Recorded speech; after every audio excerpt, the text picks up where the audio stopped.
Hello అండి, welcome back to my channel. ఈరోజు evening snacks వచ్చేసి బ్రెడ్తో అయితే ఇంకో రెసిపీ చేసి చూపిస్తున్నాను. టేస్ట్ చాలా బాగుంటుంది. ఇది మార్నింగ్ బ్రేక్ఫాస్ట్కైనా లేదంటే ఈవినింగ్ స్నాక్స్ అయినా చాలా బాగుంటుంది. ముందుగా ఒక పెనం తీసుకొని ఆయిల్ వేసుకొని ఆవాలు వేసుకున్న తర్వాత ఆవాలు చిటపట్లాడిన తర్వాత సన్నగా తరిగి పెట్టుకున్న పచ్చిమిరపకాయలు, జీలకర్ర, సన్నగా తరిగి పెట్టుకున్న ఎర్రగడ్డలు, కొద్దిగా కరివేపాకు వేసుకొని బాగా ఫ్రై చేసుకోవాలి.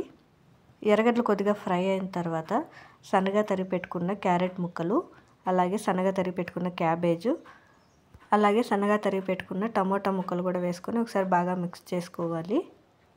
ఇందులోకి పచ్చి బఠానీ అయితే కొద్దిగా వేసుకుంటున్నాను. మీకు నచ్చిన వెజిటేబుల్స్ వేసుకోవచ్చు. వెజిటేబుల్స్ అన్నీ వేసుకున్న తర్వాత ఒకసారి అంతా బాగా కలుపుకోవాలి. కలుపుకునేసి ప్లేట్ మూసిపెట్టి ఒక లో ఫ్లేమ్లో ఒక 5 minutes పాటు ఫ్రై చేసుకోవాలి. కొద్దిగా ఫ్రై అయిన తర్వాత అందులోకి రుచికి తగినంత ఉప్పు, అలాగే కొద్దిగా పసుపు, ఈ రెండు వేసుకోవడం వల్ల తొందరగా వెజిటేబుల్స్ అనేది కుక్ అవుతాయి. పసుపు, ఉప్పు వేసుకుని ఒకసారి బాగా మిక్స్ చేసుకుని ఇంకొక 2 minutes పాటు లో ఫ్లేమ్లో ఫ్రై చేసుకున్న తర్వాత ఆల్మోస్ట్ ఫ్రై అయిపోయిన తర్వాత కొద్దిగా గరం మసాలా వేసుకోవాలి.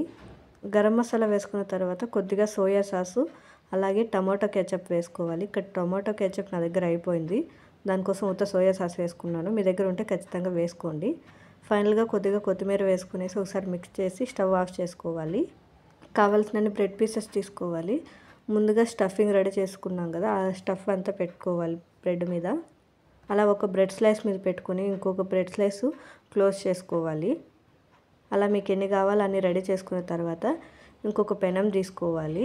పెనం కొద్దిగా హీట్ అయిన తర్వాత కొద్దిగా ఆయిల్ అప్లై చేసుకునేసి ముందుగా రెడీ చేసి పెట్టుకున్న బ్రెడ్ స్లైసెస్ పెట్టుకోవాలి.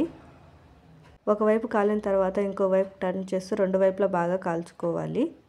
రెండు వైపులా కాల్చుకొని సర్వ్ చేసుకోవడమే టేస్ట్ చాలా బాగుంటుంది. ఇది వేడివేడిగా ఉన్నప్పుడు తింటేనే సూపర్గా ఉంటుంది. ఖచ్చితంగా ట్రై చేయండి. నా వీడియో నచ్చినట్టయితే లైక్ చేయండి, షేర్ చేయండి, సబ్స్క్రైబ్ చేసుకోవడం మర్చిపోకండి.